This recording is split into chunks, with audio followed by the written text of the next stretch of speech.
I am very excited to be here for a panel that I hope will be interesting, provocative, thought-provoking, and we have some amazing panelists for you today. Our first participant is an associate professor of psychology and neuroscience at New York University, and he conducts research on how group identities, moral values, and political beliefs shape the mind and brain. Please welcome Jere Van Bavel.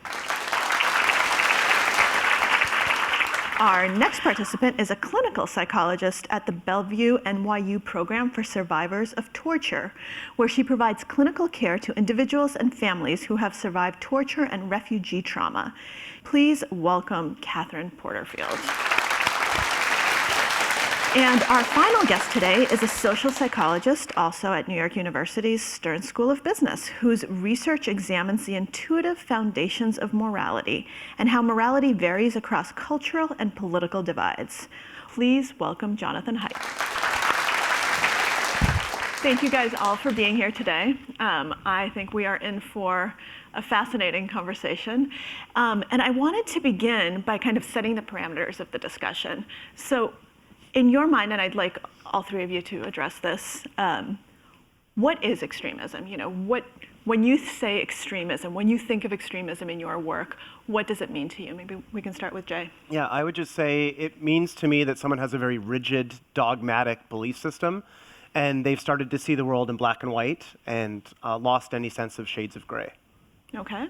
Kate? Yeah, I mean, I think we probably all anchor to our own thing that we do in the world, and so I work a lot with people who have been subject to extremist acts or themselves have attempted to or done extremist acts. So I think of it as sort of, enacting or thinking about enacting behavior that reflects very rigid black and white viewpoints. And I do tend to usually think that veers towards ideas about violence or at least oppressing the rights of others. John. So as a social psychologist, my test for what social psychology studies is I like to start with homo economicus. Imagine a person who only does things that are in his or her self-interest. And then everything about what we people actually do that is beyond that, that's social psychology.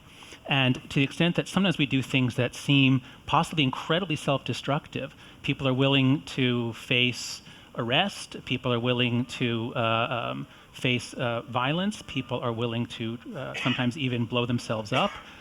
Those are acts so far beyond our self-interest, we tend to label those as extremism. Just building onto Jay's definition, I would just caution that we can't identify just the patterns of thought because we all feel passionately about certain things. So extremism, to some extent, is what your enemies do. We ourselves are never extremists. I think that's a really interesting point. Jay, would your work actually back some of that up? Because I know you've done some work on what we ourselves see ourselves as versus. So to John's point, I have a paper on the psychology of hate, which there's a lot of different theories floating around that are several thousands of years old, date back to Aristotle, and very little research on the psychology of hate, in part because it's hard to put it in a bottle and study it in the lab.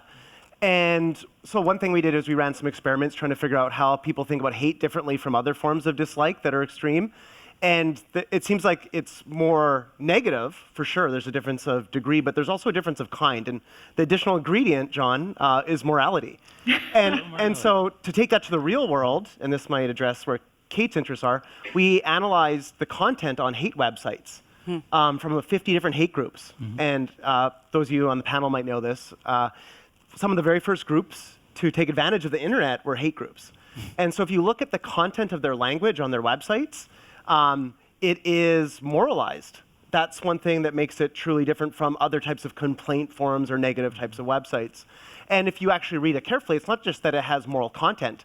They see themselves as virtuous defenders of some set of values. And so these are the people that we think of as the most reprehensible members of our society, but they certainly don't see themselves that way.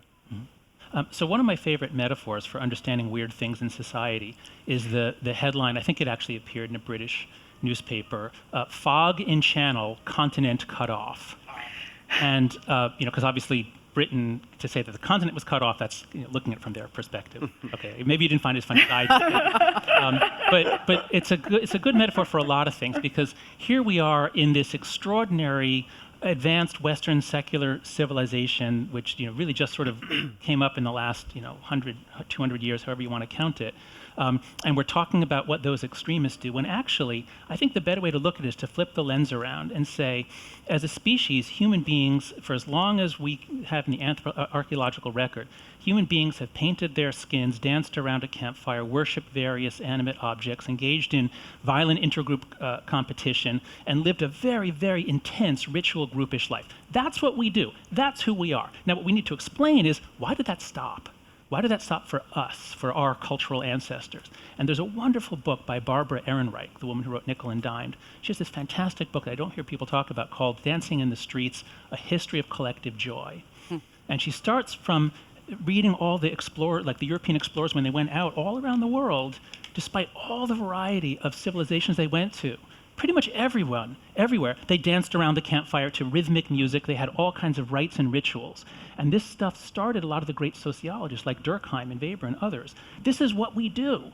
And then for some reason, and a lot of it has to do with an advanced commercial society in which we're all focused on making money and trade, that dampens down the extremism, you might say. That makes us secular creatures, more homo economicus, really focused on advancing our self-interest. Yeah. And so sometimes we lose that and we go back to our normal extremism. That's the way that I would reframe this. So almost right now going back to some of our roots that have been. Absolutely. Yeah. And so this actually makes me wonder, kind of, if we look at extremism over time, not just kind of ebbs and flows, but also the definitions of what is and isn't seen as extreme, is there also kind of a component of that as society evolves, that we actually start seeing different behaviors as extreme? Or is it something that's always, this has always been extreme in any society? I think that some of it might be a little bit more context determined. What would you guys say about that? Yeah, I would say that culture and context play a huge role in what we define as appropriate or inappropriate. So one example in our lifetimes, a moral issue that's changed a lot, is attitudes towards homosexuality, same-sex marriage, gay rights, LGBT rights. In the last decade, they've completely reversed in terms of approval versus disapproval. And so what was objectionable, in fact illegal not that long ago, is legal and celebrated. And New York's going to be having a huge pride parade in the near future. And so what was considered an extreme event, so it's a minority of the population who is gay. So it's always been outside of the majority, but how we've defined it and acceptance of those types of behaviors has changed dramatically. And this is something that is highly moralized, has historically for a lot of people. And so things change pretty quickly about what is illegal behavior and unethical behavior or immoral behavior to something that is accepted and embraced and celebrated. Okay. So there's, go ahead. Well, I was just going to say that the flip side of it, unfortunately, too, though, is that, if you look after 9/11, where sort of normal practice of Islam became very frequently labeled extremists by a lot of regular Americans who got scared and reacted to a lot of the rhetoric. And so the flip side, I think, is that what's called extremist now is actually sometimes a pathologizing of normal, faith-based practice or wearing hijab or whatever. And so now that's been labeled extremist. Whereas you sort of look at white supremacy, which has always been that white supremacists have been looked at as extremists.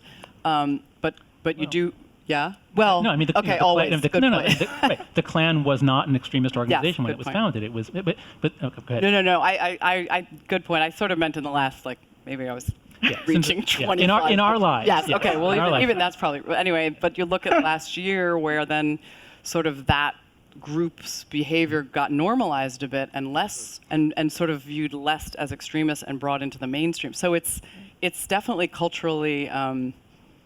What's the word? Sort of normed by what cultural responses are. Yeah. So I think just the very word extremist. I mean, in the word itself, it tells us that it's a statistical term. It's just relative to what most people are doing. That's extremist. So I think we need to keep in mind that by definition, there's always extremes. And then we can also, as a separate or related conversation, we can talk about the willingness to use violence and force to get your way. That is something that can be defined more objectively. In some societies, that's the norm. And in American society, in the post-war years, that was very much not the norm. We had a burst of it in the 60s, and we're getting a little bit more of it in the last couple of years on campus. Not a lot, but so I would urge us to maybe even focus on that, because that's really what's a problem for society. It's not that there are people far away. It's that there are people willing to use violence and force to get their way. And do you think that we need to differentiate between kind of that definition in different domains? So like, we have obviously religious extremism, but there's also political extremism, which you just alluded to. There's cultural extremism. And, we have all of these different kind of domain-specific areas. And in some of them, you might say you have very negative, kind of pernicious social effects without any violence. Like if the extremism is something about First Amendment, for instance. So that can be extremism, but without violence. So are we talking, does it always have to be physical violence? Does it depend on domain? Is there differences, in the work that you've done with these sorts of different types of extremism? I'm just curious to hear all of your thoughts on kind of that. Well, I tend to focus on process. I think the miracle of our modern secular societies is that we develop processes. I often say, thank God we were settled by the British rather than the Spanish. My friends in Latin America say that to me too. If only we were settled by the British. The British give us really good institutions. The Spanish had colonial institutions of extraction. Terrible for setting up a secular liberal democracy. So the British did a fantastic job giving institutions. You see this in many former British colonies. But then sometimes the willingness to abide by process and rule of law, sometimes people violate that because that's not really who we are as a species. Our basic nature is much more prone to saying the ends justify the means. And if I'm sure that my side is right and the courts have ruled that I'm wrong, to hell with the courts. That's normal human psychology. And if we have certain parameters, we end up following the rules. We have procedural justice. We don't have violent extremism. And what's breaking down now, that we have falling off a cliff, support for democratic norms and faith in democracy, falling off a cliff with each new generation, is that there's going to be a lot less willingness to respect democratic process. It's going to get a lot worse in the next couple of decades, is my prediction. I guess I feel like the only place I'd sort of counter that a bit, though, is in my experience working with people who really have gone over to the fringe of being willing to enact violence. So whether, planning an attack or engaging in something or trying to fly to a place where they could do that. I guess to a person, these have all been people who've suffered really extreme trauma and marginalization in their lives. And so systems are not something that they were raised to experience as, beneficent, life-giving, nurturing, fill in the blanks. So to them, the system is a joke. And it's not unlike, I think, what you see sometimes in gang membership, which is another kind of extremism we haven't really talked about. But so the idea, I think there's a lot of people who, when they get raised in, good enough home with enough resources and a decent enough community and school, they follow the rules and they abide by stuff and they believe in the system. When I get a traffic ticket, I get annoyed, but I usually pay it. Or if I dispute it and I lose, I'm annoyed even more, but I still say, okay, well, I lost. In other words, I accept that is the system. And that's probably because I had a decent enough life growing up that I believe in systems. You see what I mean? I do. And I'm sure that there are people that maybe, especially with white supremacy groups, there are people like, there's a guy who's Picciolino. There's a guy who has a book out now. He was a neo-Nazi and he left. Yeah. But there certainly are ways in which people are sort of part of the underclass, underculture, on the margins legally, in drugs and petty crime, and then they move on to other things. So that would be the process you're talking about. But there's been a huge amount of research on formal organized terrorist organizations that generally finds they're educated middle-class people. So there's a lot of psychological research on the Baader-Meinhof gang in Germany and West Germany, a lot of research on the background of 9/11 terrorists. These were middle-class, college-educated people. There was no psychopathology. And so the general route that social psychologists have taken, here I'm talking about especially Clark Macaulay and Scott Atran are two of the ones that I know their work. What they both came to the conclusion is this has nothing to do with psychopathology. These are people who get in because of small groups and attachment to groups. It's a real. Atran's work shows that especially the Islamic terrorists or Al Qaeda in particular recruited through soccer groups in Europe. So if you have immigrants from a Muslim country in Spain, they'll be in a soccer league. And it's a team. It's the men of a team. They're the ones who get radicalized by one guy. And before you know it, they're going to different places for training. So you have to look at the small groups, I would say, as a social psychologist. Yeah, and Jay, some of your work actually talks about that. Do you want to address this Yeah, point? so I'm nodding from John's perspective in that group identity and the psychology behind that is, I think, like the first ingredient when I think of these types of issues in society. And then I think the second ingredient is maybe competition with another group or the clear enemy. So then you get an us versus them. And then the third ingredient, and this cuts to a trans work, and yours is morality. Once it becomes a sacred domain and you're fighting over land or some ideology, then you have the kind of, to me, the three ingredients that lead to people being willing to engage in violent behavior. So if we want to anchor on that definition. I think you got to put in there, though. I mean, I'm always the clinical No, psychologist. I'm glad I'm you're always here going to the to the unit of one, which is like, for me, there's always sense of self. Like you know. And again, I have a small n. I haven't researched stuff, but I've seen a fair number of people who've done things or tried to do things, and for me, the pathology, as it were, has usually rested in sense of self and sense of meaning making about other people. And so let me push on that. And I think that maybe there's a way for us to blend our ideas together. So this also connects to a trans work with terrorists. If you measure their overlap with their group, so some people have a very distinct sense of self that's different from the groups they belong to, and so they're non-overlapping circles. People in terrorist groups, from his research anyways, finds that those circles are perfectly overlapping. Well, he calls it identity fusion. That their sense of self is the group. And that's why it's easy to engage in things like self-sacrifice.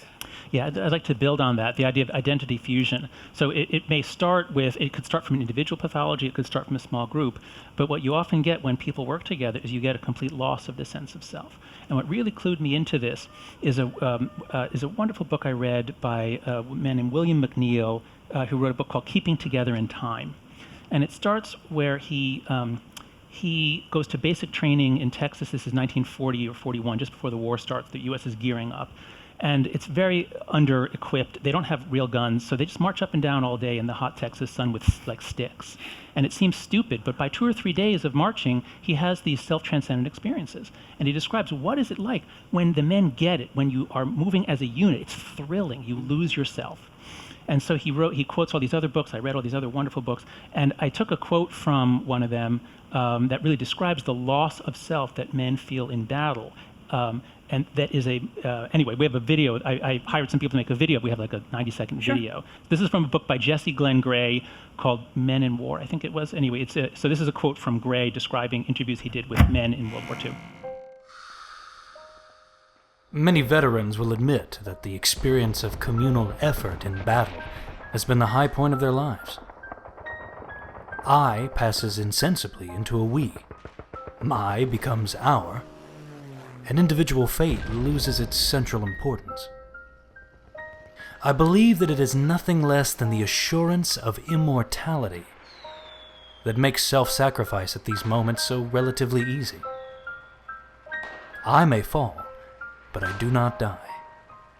For that which is real in me goes forward and lives on in the comrades for whom I gave up my life.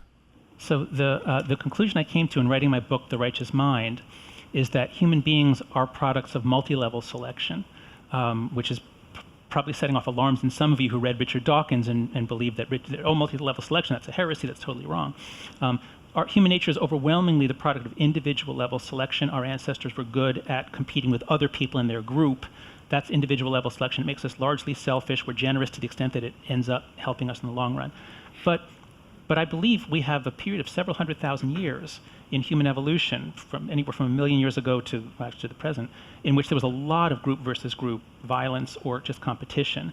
And all of us in this room are descended from the groups that didn't get wiped out by other groups. The groups that had combinations of genetic and especially cultural adaptations, especially religion, that bound them together, made them work as a unit, made them fierce in war, made them able to cooperate in bad times.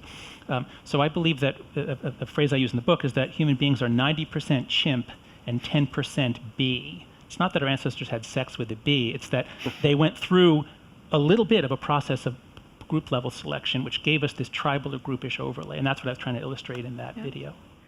And Jay, you've actually done some work on tribalism and kind of what happens and how that develops. Do you want to talk a little bit about your research? I'll say this is one of the things that fascinates me. And John, I think you call this the Haidt switch. And so there's classic research in psychology that I've followed up on where basically you flip a coin. If I was to flip a coin and decide that this group was going to be in one group and this side of the room is going to be another group, so that's going to be the red team and the blue team, we could ask each other by the end of the session how much you like and identify with your group versus other group. And I do this in my classes all the time. And just without exception, people start to say they like members of their own group more, even if they don't interact with them. In these studies, they find that they like their own group members more, even if they don't see them or know who they are. And humans are distinct among primates in that we will be pro-social and cooperate with in-group members who are anonymous, we've never met. No other primate will do that. And so there's something about the human mind that allows us to shift into this sense of identity and draw these boundaries with other groups. And what we found is in the scanner, so we bring people in and measure their brain activation, and you start to see differences emerge within a few minutes after you do this. And people's brains, even very low-level automatic responses in their brain and their amygdala, which is basically detecting things that are important, start to shift from ways of chunking up the world that we're used to, like black and white, to in-group and out-group on the basis of how we flipped a coin. The other thing we found in a recent paper is the same patterns of activation in the brain when you flip this coin and create these groups predict how you're seeing the world politically. So when we think of Democrats and Republicans, we think, well, they have very different policies and platforms, and we've thought about the world in several decades thinking about our politics. And certainly that plays a role.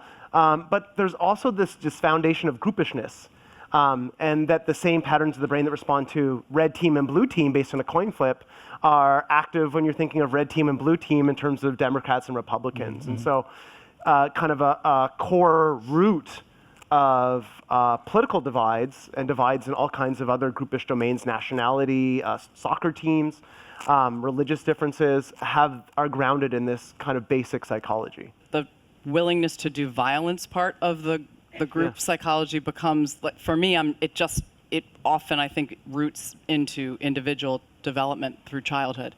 And so, for instance, if we divide the group up and then said, okay, now start fighting each other, probably a couple of you would refrain, but right? Most of you wouldn't do violence because of this group. Yeah, but absolutely. so the willingness to do that, for me, starts going back to that developmental experience that kid had. What did other people mean to that kid? Were they a source of fear? Were they a source of degradation and humiliation? Because then what you're starting to do is wire in to that kid's brain a sense that other people are dangerous and other people are a source of humiliation. And then meanings about that are much easier attached onto that kid. It's sort of how I think of the kids I've seen who've gotten into extreme stuff. It's like, as they start reading, it's like barnacles. They can just attach onto them easier. I've got teenagers who have all kinds of, crazy ideas, but I don't think you could convince them, that they should go out and kill people, because I hope, they've had a good enough upbringing that doesn't attach to meanings that they feel in their body and in their mind from having been degraded,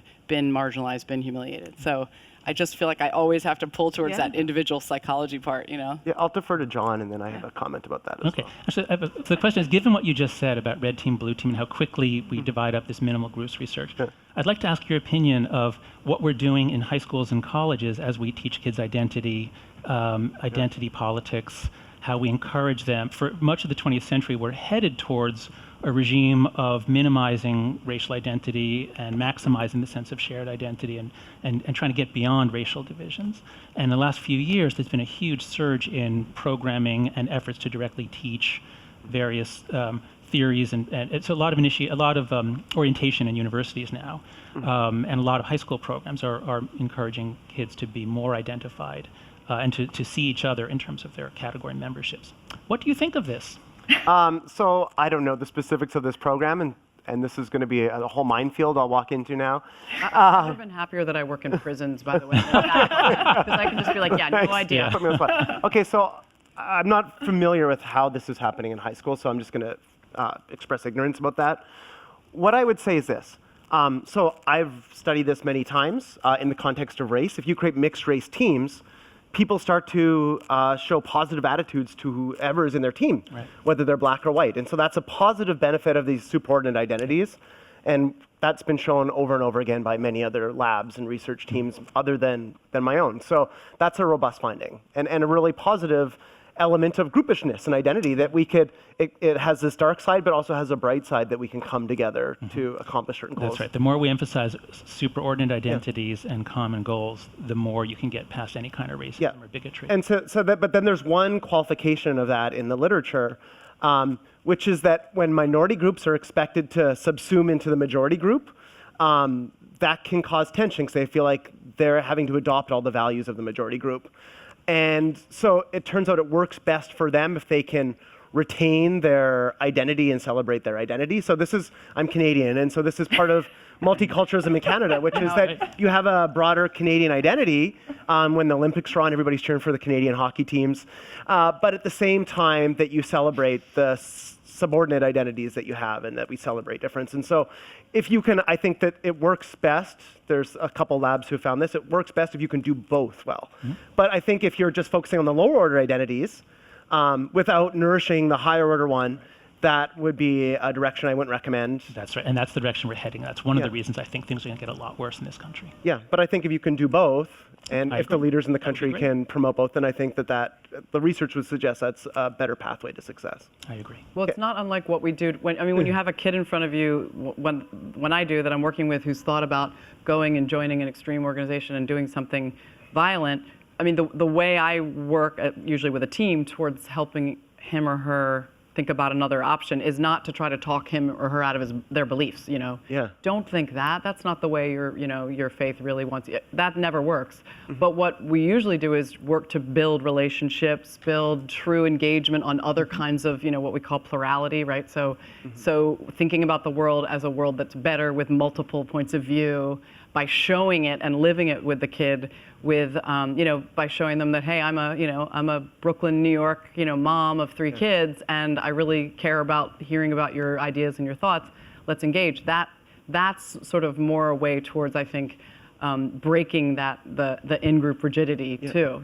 So it's interesting parallel. Yeah, I wonder if we can segue. Do we have an image of the 2 echo chambers online? So this is a study that I ran with Billy Brady and Julian Wills and John Jost in my lab here at NYU. We analyzed over 500,000 tweets of regular people discussing hot-button political issues like the ones we're talking about here, same-sex marriage, climate change, gun control, online. And what we found is when they were using moral, emotional words like anger, hate, disgust in their tweets, for every additional moral, emotional word, in a tweet, it was about 15 to 20% more likely to be retweeted. So that's how things get contagious online, at least what we found in our data. And the other thing, though, so that's a positive. If you ever want to have a successful social media campaign for your next book, Maria, you can find some moral, emotional language about the poker table. Excellent. So that spreads information. It's more likely to be reshared by others. But we can figure out what your political leaning is based on who you follow and who follows you. So if you follow Barack Obama and Hillary Clinton, we can infer that you're probably pretty liberal. If you follow Donald Trump and George Bush, you're more likely to be conservative. And so you can plot people based on their political beliefs. And what you find is when they're using this moral emotional language, this is what you see is that it's going viral, but only within these echo chambers. And so you get people just talking to themselves, and you get what looks like a division. And so we don't know if this is the moral emotional language is causing this or what. That's one thing you don't get from social media. But it's kind of the exact pathology that we're talking about. And so in another study I ran with Mina Chikara, she was the first author, we actually showed people social networks that looked like the one you just saw, and then measured their empathy for in-group members and out-group members. And if they saw that the 2 groups looked like that, they suddenly showed very little empathy for the outgroup. If you show them a social network that looks integrated and overlapping, their empathy suddenly increases for the outgroup. And this was not in a political context. This was with flipping a coin and creating 2 teams. But I feel kind of bad because that image that I just showed you actually went viral when we published this paper. But if anything, it perpetuates the problem because people start to see the groups as more divided than they maybe really are. And that makes them less likely to empathize with the other groups. They start to think, we're not connected in any way. We don't have shared social networks or friends. And so it's kind of maybe this is why John thinks it's getting worse. I would love to be in a virtuous cycle, but we're in a negative spiral, and it's just mutually reinforcing.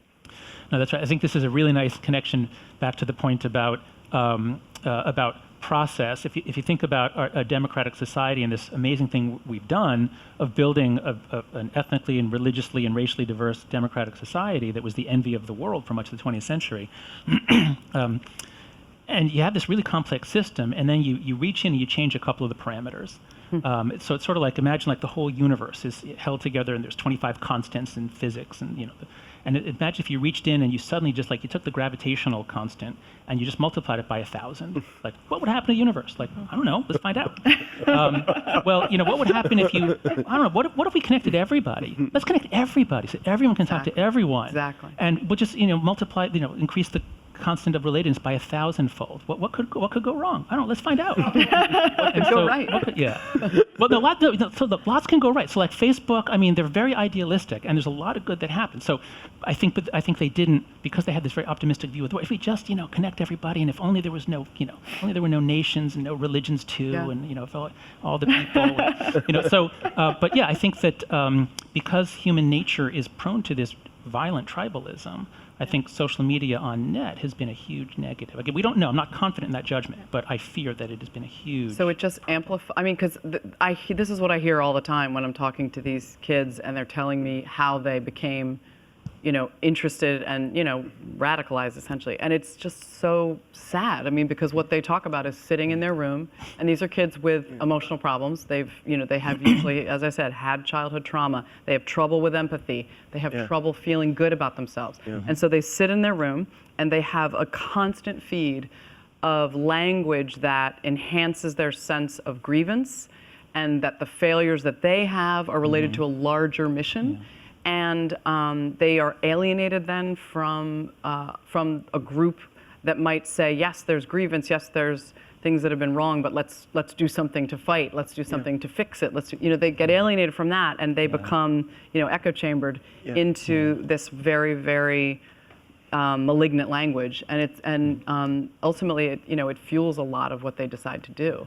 And it's really disturbing. And then they actually have contact with real people. It's not just websites and videos, which are very, very disturbing. But there's people out there who will communicate and say, yeah, do stuff. That's right.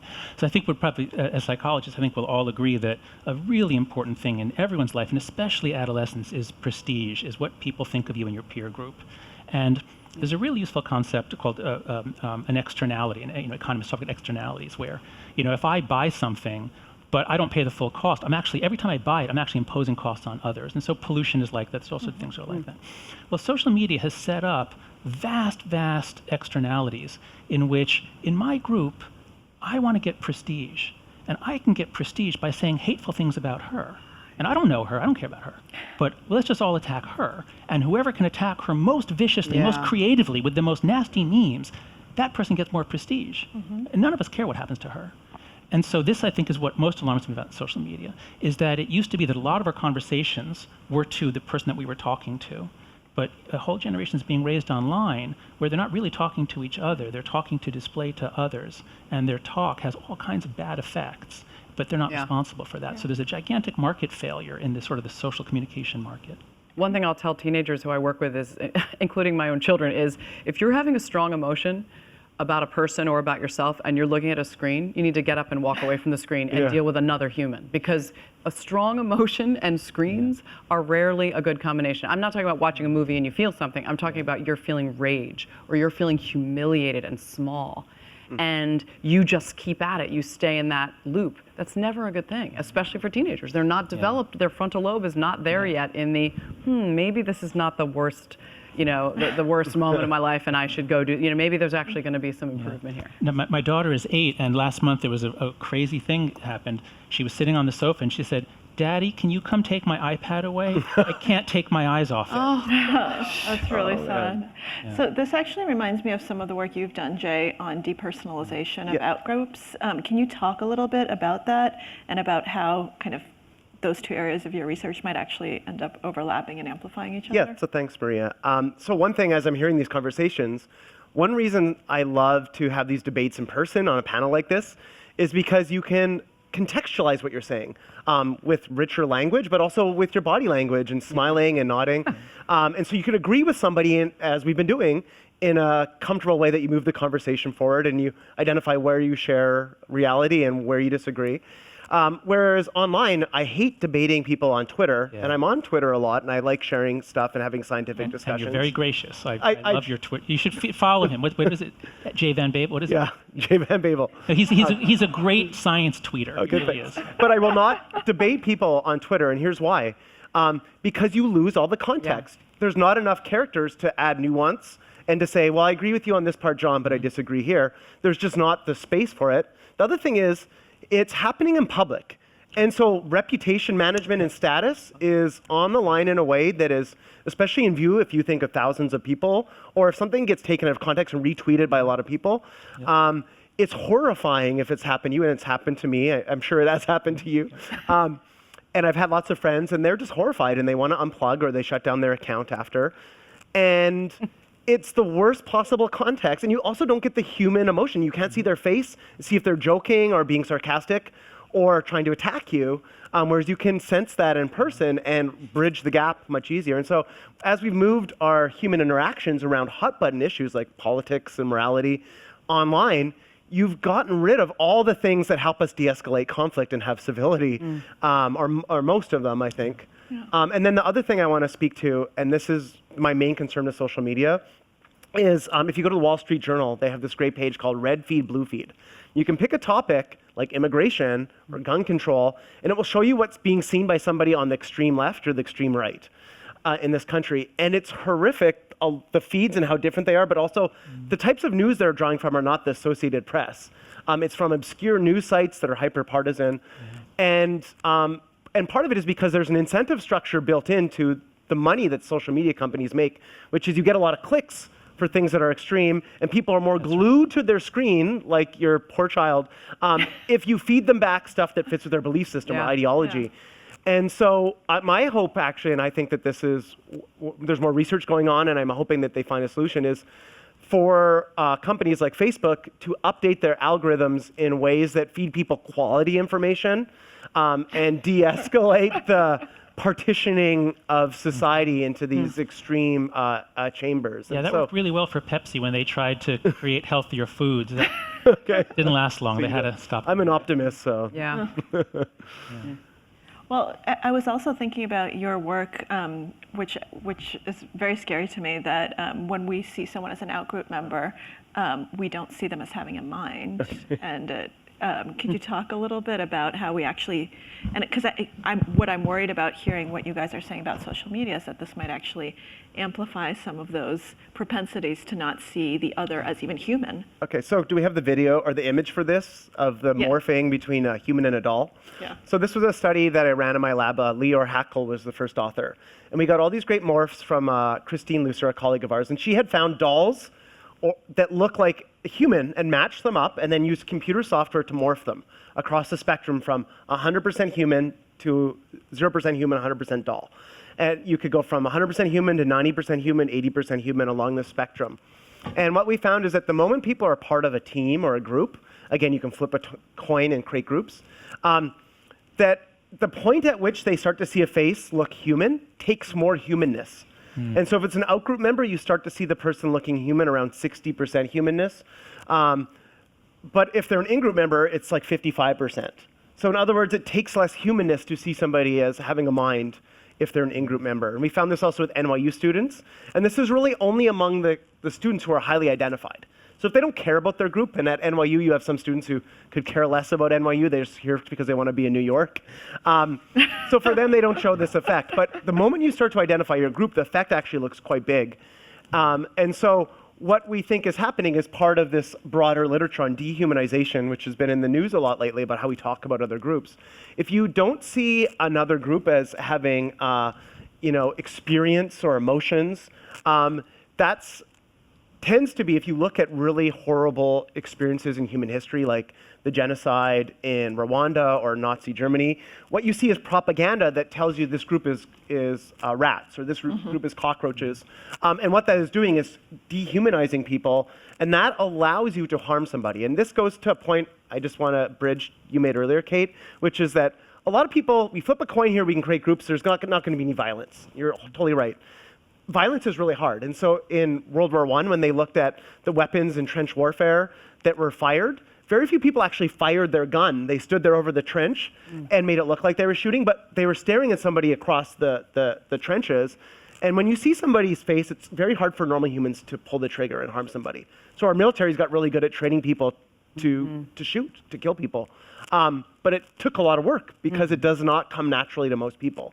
And so if you have some existing pathology or background of trauma, you're going to be the subset of people who are likely to use these cues to then do something bad.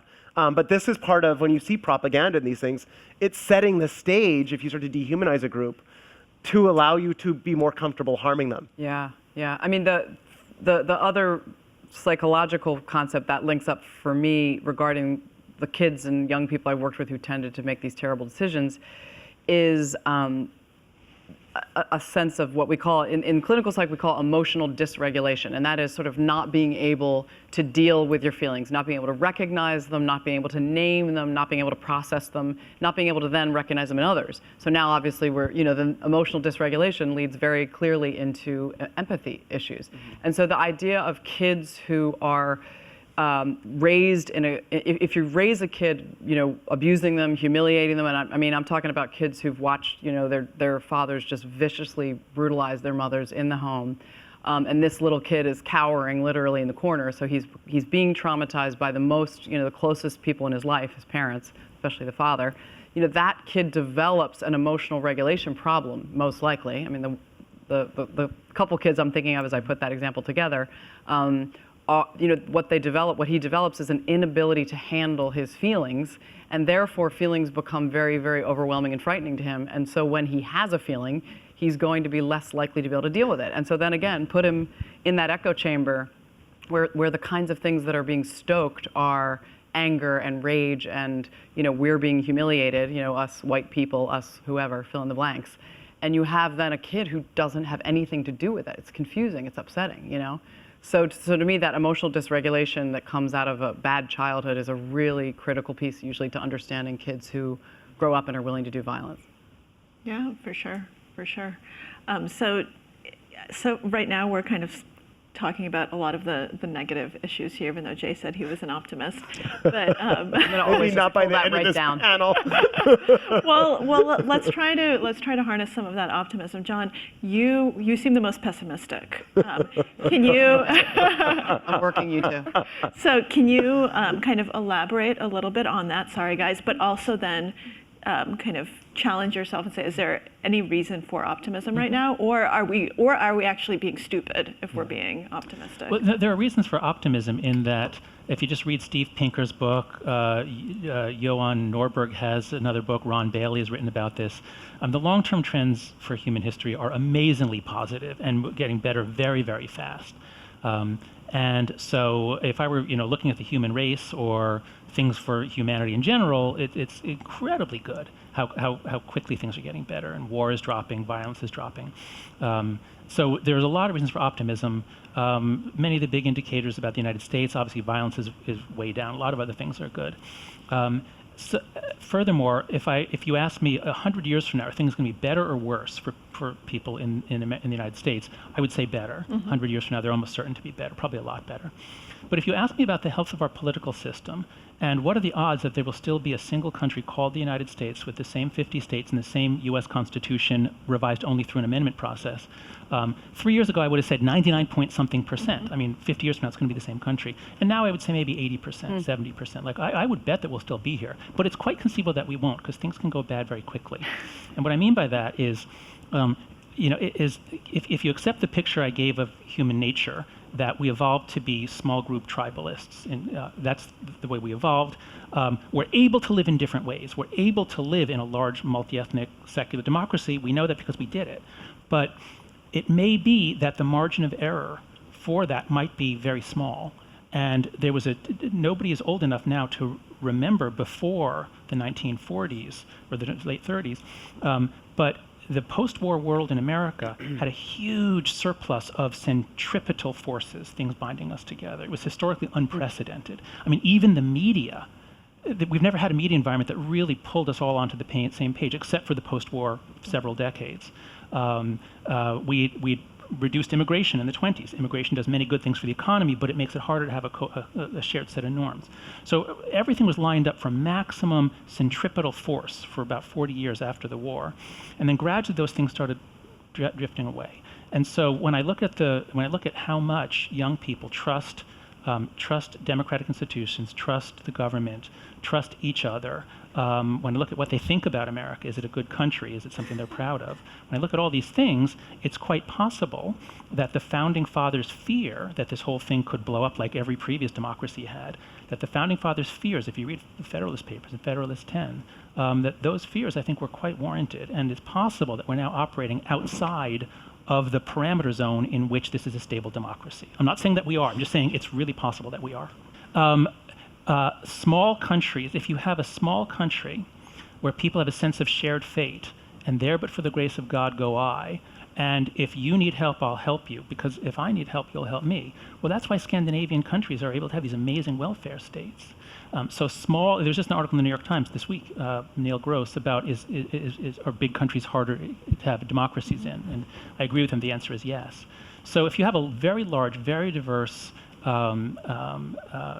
country, what holds it together? What leads people to accept the process? What leads people to accept that, oh, the other side won the election? Okay, let's go, rule of law, let's go with it. And no, we're still holding it together. There was a while after the Trump election where, it looked as though that many people might not accept it.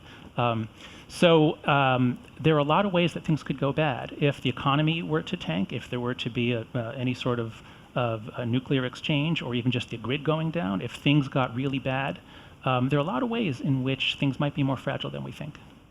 Yeah. Kate, what about you from an individual level? I'm pretty darn pessimistic, sorry. Okay. I think we're going to have to move our negative chairs over here. But my problem, I really toil in the world of human cruelty. That's kind of what I do. And, because I work at a clinic for people who are fleeing war zones and fleeing, situations of frank torture. And so I spend a lot of time looking at the cost of really incredible dehumanization and cruelty.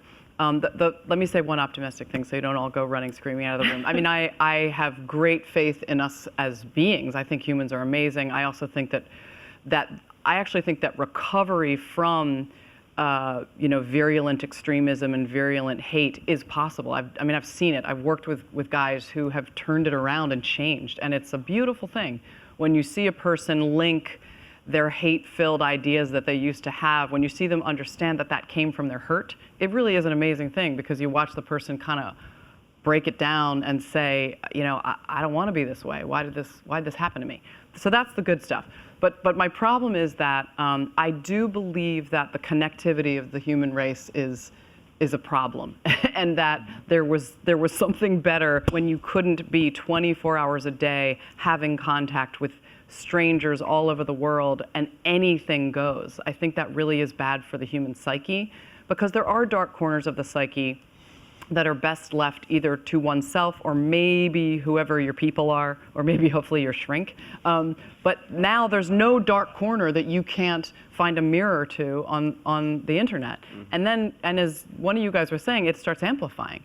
And so for my work, these are kids who would have been, the kids who I work with often are young. I say kids, they're often young people in their 20s, but who, they probably would have not done great in life, and if there wasn't an internet, and maybe, not had a great career, and maybe used drugs and alcohol, but they wouldn't have been able to glom on to something so toxic that then ruined their lives, essentially, if there hadn't been internet. I'm not talking about canceling the internet, but I'm just saying that for me, the human connectivity, I think it's too much for the psyche when there's so much vulnerability and cruelty out there. So I'm not too optimistic myself. Jay, save us. Okay, so come on. So okay, bring it home. I'm dispositionally optimistic. I'm also Canadian. You're Canadian. You're Canadian. Jay is Canadian, everyone. I will say that that's a larger country than the United States, and they have a functioning liberal democracy. There's obviously some important differences, but we just had the Prime Minister here a couple days ago giving a talk at our graduation, and he was encouraging debate and discourse and civil discussion between people who disagree. And I feel like that is it can be part of the norm in countries that care to preserve it. And that it's actually been fascinating to watch, because I've been studying fake news and this kind of weird echo chambers and the belief systems that are impervious to logic and argument in the last couple years. And I agree that those are part of human nature, and that we've inherited those from our ancestors, in part because they solve certain problems that allowed them to survive, and so we carry that around with us. But I also wonder if our pessimism comes from observing a small number of extreme people who get a lot of attention. So those are the people I you definitely see have that problem. at your clinic, Yeah. and those are the people that John sees who respond to you in social media, or we observe talking about. So we're constantly holding up people who have the most extreme attitudes, rather than looking at where the median is and what the consensus is and what the distribution is. We don't see the people in the middle, even though that's 60 to 70% of the population. What we see are the people on the extremes making the most noise, or engaging in the most outrageous behavior, and we point to them as examples of what the other side is all like. But the other side is not actually that homogenous. And so I do believe that we might have a misperception of what the consensus belief is on a lot of these types of issues that are divisive. And so I end up finding the data from Pinker fairly compelling, that we're on a good trajectory and we built stronger institutions. And I know like the people at Facebook are hard at work like right now trying to fix their algorithms to promote better interactions. And 2.34 billion people are on social media now. And Molly Crockett has this great research showing most of us get our moral outrage from social media now. So that's true, as opposed to the real world. So almost a third to almost half of the world's on social media, and that's where they're getting outraged. So that's happening, but it's within our power to tweak the technology that we've built that's divided us. And so I'm optimistic, and I know people who are working on that problem, and they're serious about trying to fix it. And so to me, that's a problem that's solvable, and that's an institution that we can construct and tweak and build in better ways to promote interests that we actually share and values that we all care about. One of the things that I'm hearing, from all of you is that, human nature is not all rosy. We have, we kind of suck in a lot of ways, and a lot of where we come from sucks. And these are forces to be countered, and that things like social media are almost bringing us back to some of our more primal moments in a way, even though, they bring us together, and yet they've also torn us apart by kind of doing this. So I guess then the question is, and you've done some work on kind of increasing empathy among people, how do we, given this new landscape, I'm not optimistic about getting, the social media companies to suddenly tweak algorithms, because you've done the work that shows why not. They want clicks and they want money and they want moral contagion. Yeah. It's actually good for social media, and I don't see, we live in a capitalist society, I don't see them going against their self-interest in that way. So let's assume that we can't do that. Okay. Then what do we do? How do we kind of acknowledge this kind of dark side of human nature that's not going anywhere and that's kind of being amplified? And how do you then kind of start working on some of the things that you've tried to find in a lab on creating empathy and trying to kind of counter some of those negative forces? Yeah, so again, I think that we, instead of retreating from technology, so you want the instinct that your kid had, was your daughter, John, who said, shut this down, and you're saying maybe we need to unplug the internet. I would lean into those technologies and think carefully about how do we create better discourse?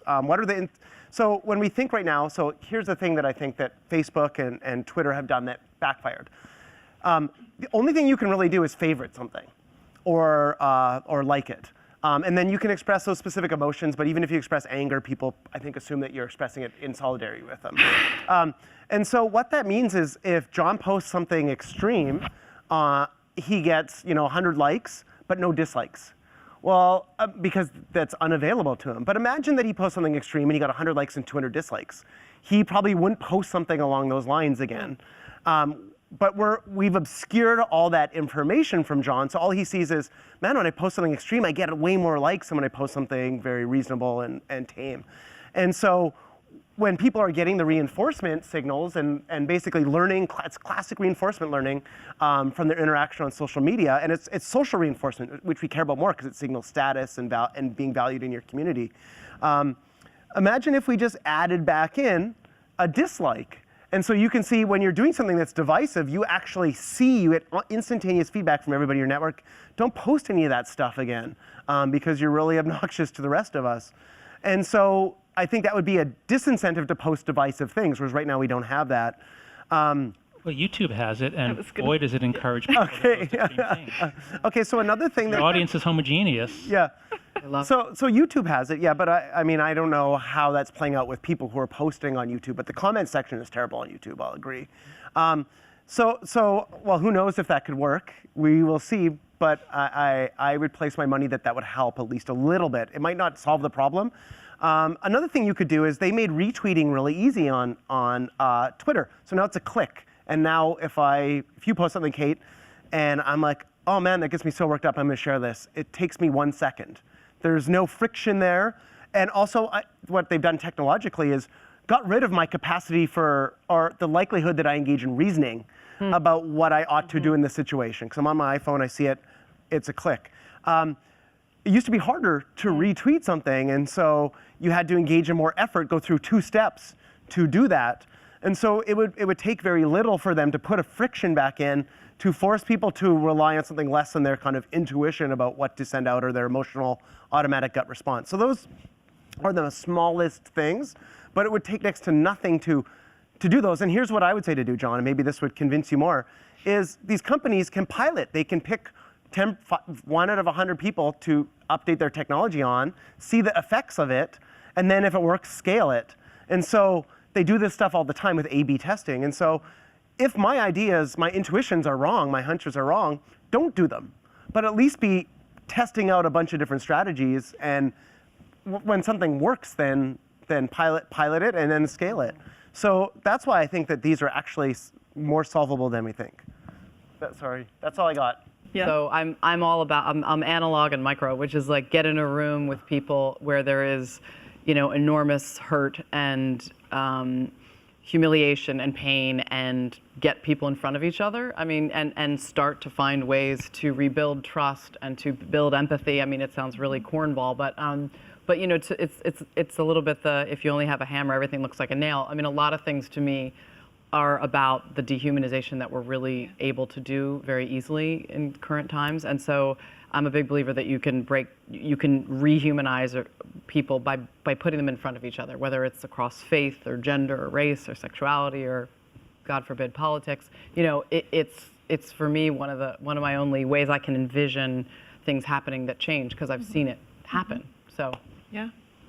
And on that note about the importance of personalization, I actually would like to welcome someone else on stage. So there's someone in the audience today who has a little bit too personal experience with extremism. We have a journalist, Jere Van Dyk, and he was held captive by the Taliban for 45 days in 2008. So Jere, if you could please join us for a few minutes to.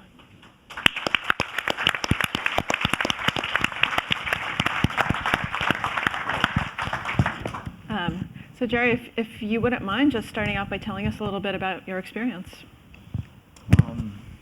I'll give you a brief background. Initially, in the early 1980s, I went to Afghanistan as a reporter for the New York Times, and I lived with then called the Mujahideen, who are today the leaders of the Taliban. And so and I was hired by CBS on day after 9/11.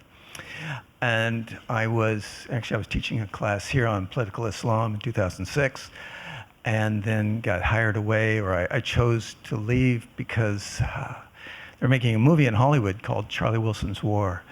And I remember spending time up in the mountains in Morocco with Charlie Wilson, and we were talking about a man named Jalaluddin Haqqani.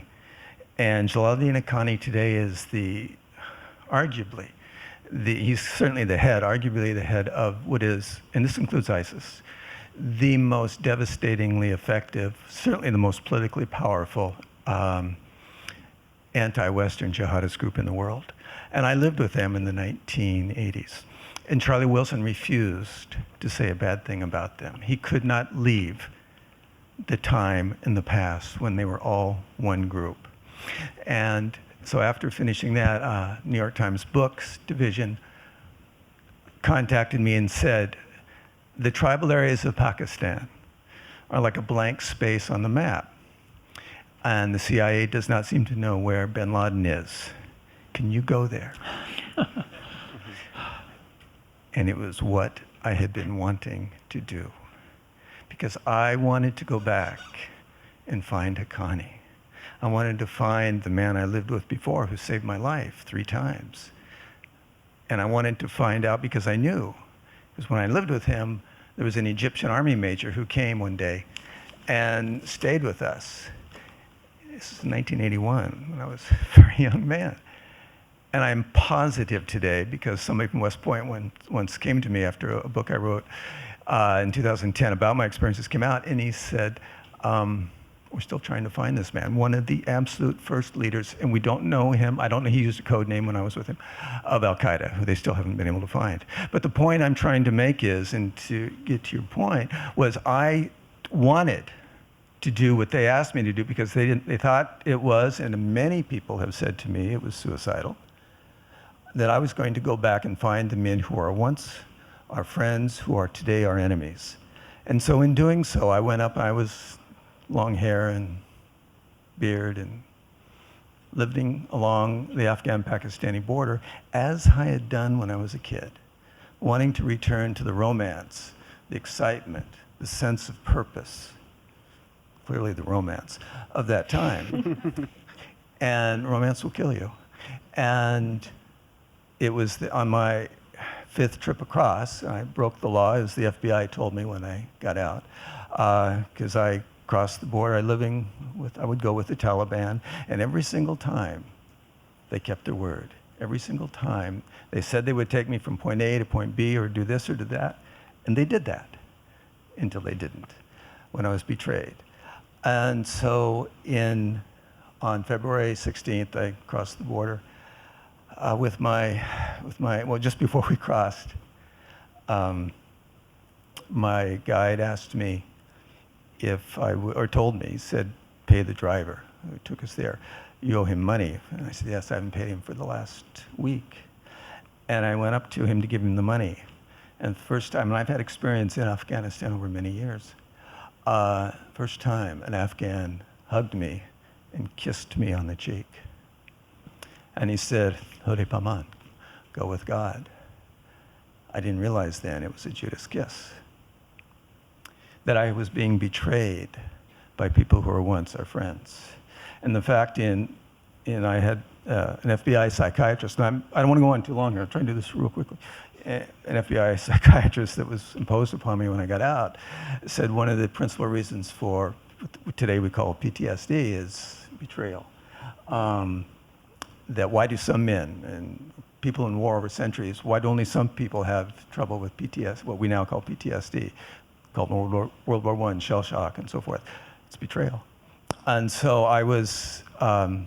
we went up into the mountains and took many hours, and we were walking through a valley, and I saw a small tinge of black, and I knew it wasn't a black sheep. I saw it move behind a rock, and I knew it was what it became within about 30 seconds. It was a black turban. Mohammed wore a black turban. The Taliban wore black turbans. And Taliban by the way, Taliban is the plural of Talib. Talib means seeker in Persian, or in Pashto in Arabic. Plural Taliban, seekers, students, seekers of God. And so I was sat down on a rock. They came screaming down the mountain, Kenna, get down. I watched my bodyguards, rifles come down on them. I said, I'm dead. Put me on a ridge, tied me, blindfolded me. When you're blindfolded, all your sense of masculinity, all your sense of power is gone. I waited I heard the rifle cock. But I was like a sheep. I was too much in shock. And then they took us down a mountain, put me in a car. A couple hours later, we arrived way up in the mountains, brought me into a room, and they separated me from the others. And I got into the room. They took off the blindfold, and I realized that I was not alone. My two bodyguards and my interpreter, my guide who had betrayed me, were still there. I was still part of a group. And the first question they asked me was, "Who is your father?" My father? I was always trying to pretend I was one of them, not different, but I had to. Well, my father's name is. I was in a deep tribal culture, and the most important question in Afghanistan was, and always will be, in a tribal nation, is who is your father? Who is your grandfather? Today, the Pakistani government has assassinated up to 1,000 tribal leaders trying to create, and what Jay and John and Kate were talking about, is a brand new ummah, a brand new community, a brand new tribe, separate from a blood tribe, which Al-Qaeda is a part of, which the Taliban are a part of, which Al-Qaeda throughout the Middle East are all a part of. And I've been spending the last few years writing a book about this. It's the sense of solidarity away from your tribe to create a brand new tribe. And they wanted me ultimately to join that tribe. But during that time, the hardest part, I'll get to this and end this real quickly, the hardest part, and it's very interesting, that I talked with a guy named Terry Waite, who some of you may recall was kidnapped by Hezbollah in 1980, held in captivity for 4 years. And he wanted to know about mock executions. And that's what we talked about, was mock executions. What bothered me more than anything, what frightened me more than anything, was the fact that the men behind me, I was the next person kidnapped after Daniel Pearl. Why was I not slaughtered when Daniel Pearl was slaughtered? Because I took my camera, this small CBS Sony camera, and they, of course, took everything. And then they came in the room that one night, and the men went behind me in sunglasses and Kalashnikovs and banana clips in their fatigue jackets. And the lead commander took my small Sony camera, and he said, "How do I turn this on?" I said, "Oh, you want me to help you film my own execution?" And then they took the knife out, that long. They used it to slaughter sheep and slaughter water buffalo. The only difference it's all the difference in the world. I should not even say it. Between me and Jim Foley and Stephen Sotlov, they put my knife back down. The hardest thing was for me to lift my back up. Jim Foley, Stephen Sotlov, Peter Kosick kept their heads up, their chins high, their backs straight, and they looked their killers, they looked us in the eye. What I gained more than anything else from that time was, and I think the reason I was not killed, is because I looked him in the eye and I said, ultimately, okay, it's between you and me, go. Jim Foley was gone, Stephen Sotlov, they had all left us. When you're in a situation like that, everything becomes primal. You live in a reptilian world. You fight over food, you fight over space, you don't fight actually, but you become very territorial, and you don't engage in fistfights, but you do not have any sense of solidarity. It's every man for himself to survive. The FBI psychiatrist also said to me there are two types of torture, mental and physical. And mental lasts longer. Does it? I don't know. Is it better to get your fingernails taken out, or is it the long-term psychological battle that goes on? I think for someone like the president, who's a draft dodger, who had, like Vice President before him, or two before him, Cheney, both of whom are draft dodgers, supporting torture. is, and to criticize a man who went through torture and have his people stand up and praise that, it's a need to try, in my view, to try and impress upon us how tough they are. Because the one thing that I learned, another thing I learned about that is humility and gratitude that I'm alive. And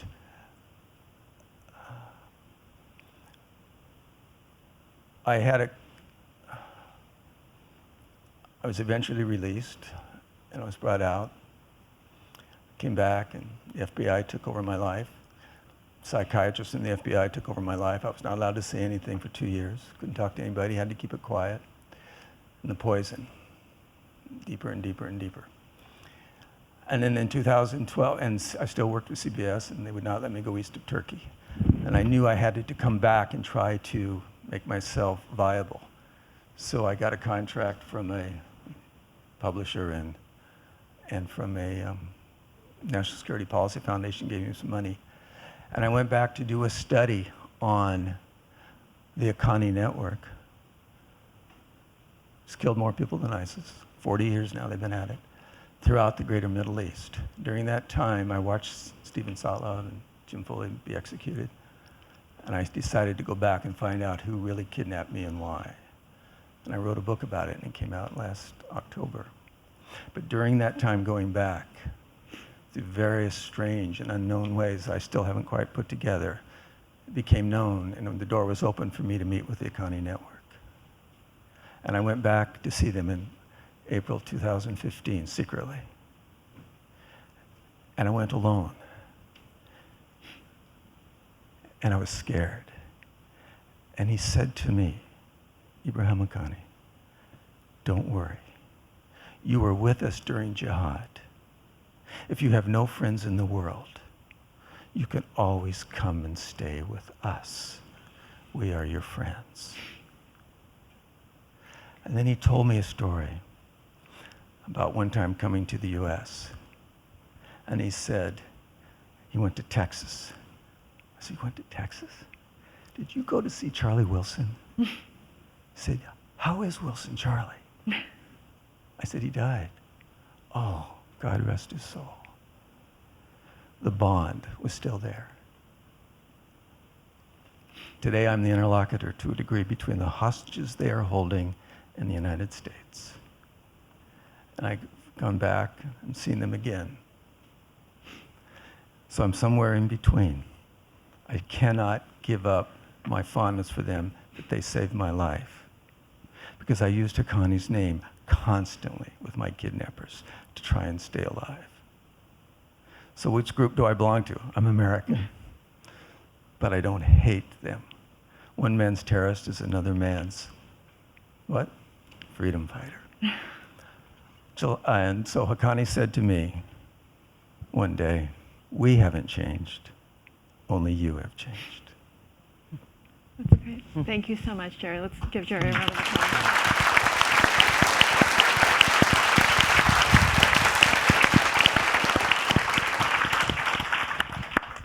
And we now are going to open it up. We only have a few minutes, but we want to open it to questions from the audience for any of the panelists or Jere.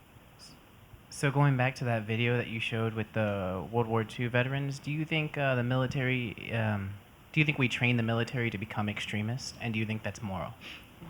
No, I don't think we train the military to become extremists.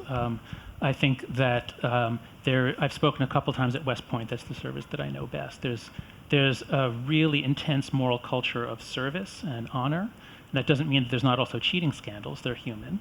But I think if you look at soldiers and think, wow, they kill people, they must be extremists, I think that really misunderstands what it's about from the inside.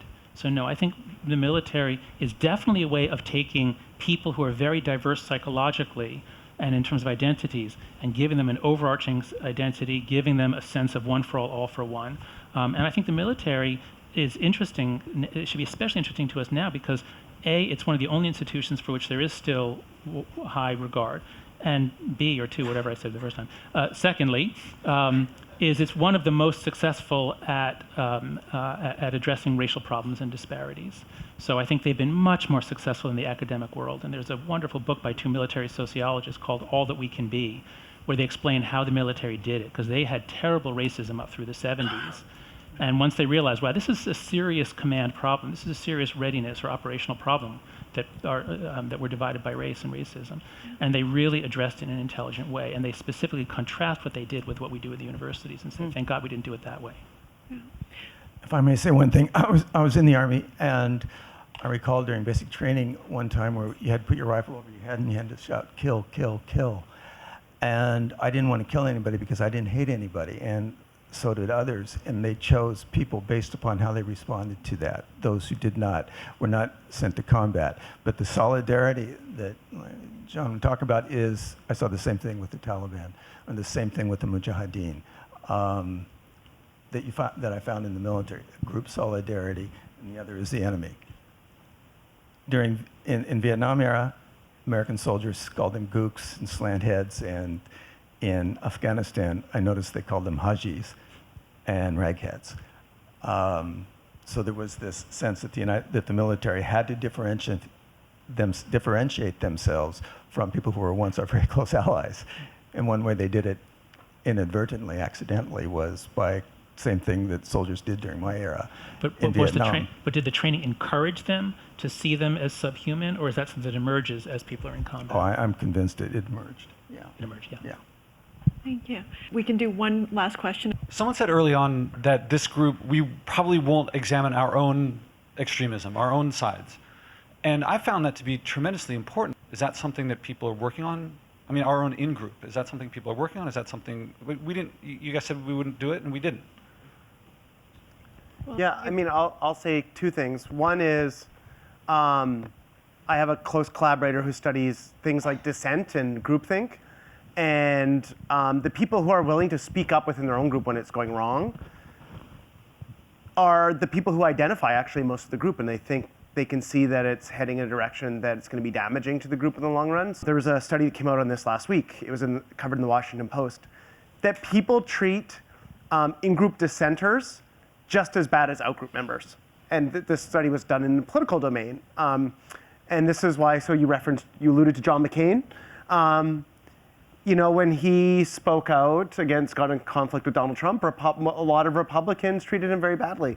And his approval plummeted, and the same with Jeff Flake in Arizona. And this is a problem that is a deeper psychological problem, which is that we have to think carefully about embracing constructive in-group dissenters more wholly to avoid from going astray, and whatever level we define our identity at, whether that's at the national level or at the university level or political party level. So I think that self-examination is a critical part of it, but it turns out it's really hard. We don't treat people who are self-examining our group very well. Thank you. Well, on that note, I would like to just say thank you to Jay, to Kate, to Jonathan, to Jere. This has been one of the most interesting panels I've had the privilege of ever moderating, so thank you guys so much. So let's give everyone a huge round of applause.